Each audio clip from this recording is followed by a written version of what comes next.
Hoje a nossa aula é sobre reações de dupla troca. Nas últimas aulas nós vimos aprendendo sobre ácidos, bases, sais, e hoje nós vamos ver os tipos de reações que essas substâncias fazem, essas reações de dupla troca. Elas têm esse nome, dupla troca, porque justamente vai haver uma dupla troca. Então nós vamos ter substâncias compostas reagindo. Então nós vamos ter cátion, ânion. Bom, de vez em ficar falando aqui muita coisa, vamos olhar para a animação que ela se autoexplica. Então nós temos ali duas substâncias compostas, um cátion, um ânion, representados por AB e CD. Então essas substâncias se encontram, vão interagir e vai haver uma troca-troca entre elas. Cátion de um fica com o ânion do outro, cátion de um, ânion do outro. Então ficamos com ADCB. Você viu a animação aí? O que acontece? Qual é o mecanismo de uma reação de dupla troca? Cátion, ânion, e esse troca-troca entre eles. Bom, não é sempre que você coloca duas substâncias juntas que obrigatoriamente elas tenham que reagir, que haja uma reação, uma interação, uma mudança, não é? Bom, então nós vamos ver quais são as condições para que essa reação ocorra. Se você olhar o quadro, para essa reação de dupla troca acontecer, eu preciso formar. Quando eu falo formar, estou me referindo ao produto da reação. Então eu preciso formar um precipitado, que seria formar uma substância insolúvel, ou formar um composto mais fraco, ou formar um composto mais volátil, ou um composto instável. Uma dessas condições tem que aparecer durante a reação. Uma delas é o suficiente para que a reação ocorra. Então nós vamos ver vários exemplos de sal com base, sal com ácido. Vamos ver as reações, o balanceamento, tudo que envolve essa reação. A primeira reação que nós vamos fazer é de um sal com um sal. Bom, a reação de sal mais sal costuma dar sal mais sal. Engraçado isso, né? Olha para a tela. Sal 1 com o sal 2 formam sal 3 mais um sal 4. Para que essa reação ocorra, formar um precipitado. Então, um desses produtos, ou o sal 3 ou o sal 4, tem que ser um composto insolúvel. É bom você consultar na sua casa, nos seus livros, a tabela de solubilidade desses sais, não é? Bom, nós vamos fazer uma experiência que envolve o nitrato de chumbo e o iodeto de potássio. Se você olhar no quadro, você vai ver a reação que nós vamos fazer. Então tá lá, olha, nitrato de chumbo 2, meio aquoso, quer dizer que este sal, que é sólido, está dissolvido em água, está dissociado na água. E o Ki é a mesma coisa, um composto iônico dissolvido, dissociado na água. Iodeto de potássio. Bom, então vamos fazer a experiência para ver o que acontece. Então, se lembra, nós vamos reagir nitrato de chumbo com iodeto de potássio. Então, nós temos aqui já as duas soluções preparadas, não é? Então, aqui está o iodeto de potássio, e aqui está o nitrato de chumbo. Então, nós temos soluções. Eram sólidos, cristalinos, já foram diluídos em água. Bom, então vamos pôr em contato para ver se acontece a reação. O que ocorre aí? Bom, se você percebeu, ficou tudo amarelo, muito bonitinho, não é? Esse turvo amarelo que a gente tem aqui, é que houve a formação de um precipitado. Não é? Então, ocorreu uma reação formando um precipitado, que é uma substância insolúvel em água, que é o meio que nós estamos trabalhando aqui. Bom, como a gente não consegue enxergar os íons, né? A nossa visão não vai além do alcance ali para ver os íons nadando na solução, nós fizemos uma animação para esclarecer melhor para você o que aconteceu durante a reação. Então, observe a animação. Então, nós temos em meio aquoso os íons soltos na água, Pb2+, I-, NO3, K+. O que acontece? O Pb se une ao iodeto e eles formam um composto insolúvel, uma solubilidade muito pequena. Satura a solução, formando um precipitado, que é esse pó amarelo que você vê sedimentar no fundo, que é justamente o iodeto de chumbo, que é uma substância insolúvel. Bom, então você viu que a animação dá uma noção do que acontece nesse meio aquoso. Então, Pb se associando ao iodeto, formando iodeto de chumbo. Toda reação química ela é formalizada através de uma equação. Então vamos para a tela e observar a equação química desta reação que nós acabamos de fazer. Então você vê ali, ó, PbNO3, meio aquoso, o Ki meio aquoso. Quando eles interagem, formam o iodeto de chumbo 2, ali, sólido, aquele S ali, sólido, não é? Então é a formação do precipitado. E o KNO3, por uma questão de formalidade, eu coloco ele junto ali, mas você se lembra da animação, esses íons ficam soltos, olha, aquoso, nadando em água. Então aquele precipitado amarelo que nós vimos na reação é o iodeto de chumbo 2. Nós precisamos balancear O número de átomos que entra tem que ser igual ao número de átomos que saem. Então nós temos ali, quando formamos o sólido iodeto de chumbo, a carga do chumbo escorregou lá para o iodeto, formando 2 iodos, né, no final. Então para que saiam 2 iodos, eu preciso de 2 iodos entrando. Então coloco o 2 na frente do Ki. Então o 2 acaba multiplicando também o potássio. Então colocamos um 2 na frente do KNO3 para igualar o potássio. Então um PB entrou, um saiu. 2 vezes o NO3, 2 vezes o NO3 no final. 2K, 2K, 2I e 2I. Então a equação está balanceada. Bom, então acabamos de ver uma reação de 2 sais, para que ocorra tem que formar um precipitado. Agora nós vamos fazer um outro exemplo, uma reação de um sal com uma base. Essa reação de sal com base vai formar um outro sal e uma outra base. Olhem para a tela um pouquinho. Então sal mais base, não é? Forma um sal mais uma base, e para que a reação ocorra, nós temos que ter ou sal insolúvel, ou a base insolúvel, fraca ou instável. Então, uma dessas condições tem que ocorrer, ou o sal insolúvel, ou a base insolúvel, fraca ou instável. Então, agora nós vamos fazer uma reação de um sal com uma base, o sulfato de cobre e o hidróxido de sódio, para ver o que acontece nessa nova reação. Então, vamos para a tela para ver a substância que a gente vai trabalhar agora. Então, nós vamos ter o sulfato de cobre, 2, olha lá, meio aquoso, NaOH em meio aquoso. Então, são sólidos, vão estar dissolvidos na água, sofrem a dissociação, os íons já vão estar nadando naquela aguinha lá. Vamos fazer a experiência para ver o que acontece. Então, nós vamos pegar aqui. Olha que bonito esse azul aqui, não é?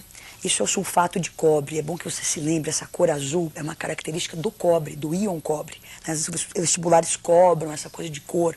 Então, sulfato de cobre, o íon cobre é que dá essa tonalidade azul muito bonita que você vê na sua tela. E aqui nós temos o hidróxido de sódio, a soda cáustica, não é? Perceba uma coisa interessante, esse azul que nós temos aqui, ele está dissolvido, então é uma coisa cristalina, você consegue enxergar através dele. Então, nós vamos fazer a reação, vamos misturar o NaOH aqui. Vamos tentar pôr um pouquinho só a princípio, olha lá. Você vê uma coisa azul, mas agora sólida, não é? Cristalina, turvando a solução. Vamos pôr um montão agora. Puxa vida. Então, olha só, vamos dar uma agitadinha. Olha só, um sólido, não é? Azul também. Então, nós dissemos que essa cor azul é característica do íon cobre. Vamos formalizar essa reação e ver o que aconteceu aqui, lá na tela. Sulfato de cobre 2 com hidróxido de sódio, formaram hidróxido de cobre e Na2SO4. Então vamos ver. Reação de dupla troca. O íon cobre interage com o OH, formando CuOH2. Está vendo aquele S ali, ó, sólido, que é aquele sólido azul que nós vimos caracterizando a reação. E sobram na cuba nadando Na2SO4. Olha lá, aquoso, nadando em água. Então essa reação de dupla troca, ela ocorreu por causa da formação de um precipitado azul, que é do hidróxido de cobre. Só que para a reação química, toda a reação, a gente precisa que a gente balanceie a equação. O número de átomos que entra tem que ser igual ao número de átomos que sai. Então, se você observa, nós tínhamos um cobre entrou, saiu um cobre. Agora eu tenho lá 2 Na, né, por causa do SO4, que a carguinha é 2 e escorregou ali no Na. Então, se saem 2 sódios, é preciso que entrem 2 sódios. Então, no balanceamento, a gente coloca lá um 2 na frente do Na. Então, fica 2 Na entraram, 2 saíram, 2 OHs entram, 2 OH saem, um cobre entrou e um cobre saiu. Então, a reação está aí balanceada para você. Bom, então nós já vimos reação de sal com sal, sal com base, e o último exemplo agora é de sal com ácido. Bom, tem aquelas condições para que essas reações ocorram. Então, um sal com ácido, quais são essas condições? Nós vamos olhar a tela para entender o que vai acontecer. Olha lá. Sal com ácido, né, ou ácido com sal, como está na ordem aí, vai formar um outro ácido e um outro sal. Para que essa reação ocorra, esse sal 2 que se formou, ele tem que ser insolúvel, ou o ácido que é formado tem que ser fraco, mais fraco do que aquele inicial, ou mais volátil, ou mais instável, né, ou tem que ser estável. Então, nós vimos quais são as condições para que essa reação ocorra, né? Nós vamos fazer a reação do ácido clorídrico com o carbonato de cálcio. Então, se você olhar na tela, vamos ver as substâncias que a gente vai trabalhar agora na última experiência. Então, nós temos lá o HCl em meio aquoso, ácido clorídrico, o Na2CO3, perdão, que eu tinha dito carbonato de cálcio, é carbonato de sódio que nós vamos trabalhar.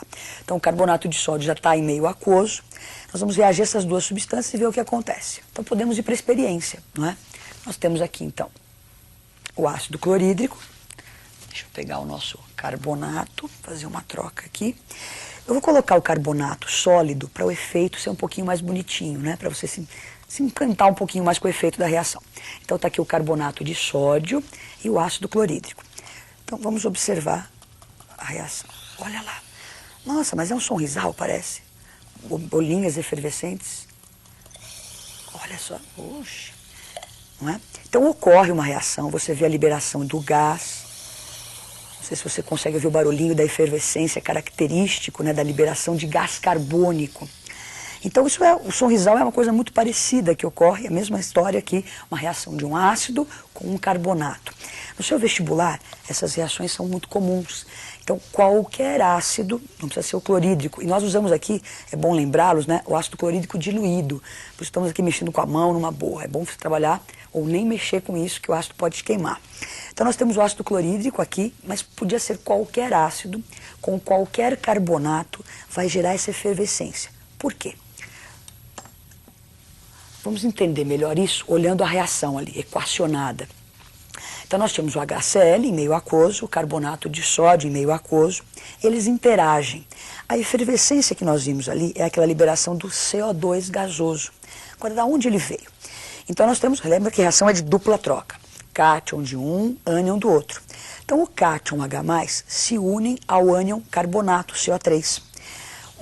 A princípio iria formar H2CO3. Só que o ácido carbônico é muito instável.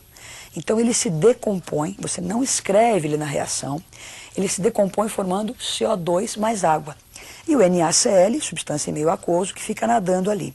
Então a reação ocorre porque formamos H2CO3, que é um ácido instável. Bom, toda a reação nós precisamos balanceá-la, não é? Então se você observar a reação, entraram 2 sódios e estão saindo só 1. Então para balancear essa reação, vamos colocar um 2 na frente do NaCl, para igualar o número de sódios que entram e que saem. Quando nós igualamos o sódio, multiplicamos também o cloro, o cloreto, na verdade. Então, 2 cloretos, colocamos um 2 também na frente do HCl. Então, temos aí a reação já balanceada. Bom, então nós já vimos a reação de sal com base e de sal com ácido. Nós vamos fazer mais uma experiência, nós vamos fazer mais uma reação sem a experiência, porque infelizmente pela televisão você não vai conseguir sentir os cheiros aí, não é? Então, tem uma outra substância também muito importante, que é instável, que você reconheceria pelo cheiro, mas não vai ser possível. Então nós vamos fazer só a equação dessa reação, para você lembrar na hora do seu vestibular, que lá também você também não tem os experimentos para fazer. Então nós vamos fazer agora a reação de um sal com uma base. E observem a tela. Então nós temos lá o NH4Cl, o NaOH, eles vão reagir, não é? E vão formar NaCl, e o outro produto seria NH4OH. Só que também essa base NH4OH é uma base instável, que se decompõe liberando amônia, NH3, ó, um gás, mais água. Então é bom você lembrar do ácido carbônico, que é instável, e do NH4OH, que é o hidróxido de amônio, também instável. Então você não escreve na reação, você coloca no lugar NH3 mais água. Então nós já vimos reação de sal com base e sal com ácido. É bom você lembrar então que para acontecer a reação, para que ela ocorra, eu preciso formar um precipitado, formar uma substância mais fraca, formar uma substância volátil, ou o que nós vimos que é bem importante para o vestibular, formar um composto instável. E por hoje ficamos aí. Até a próxima aula.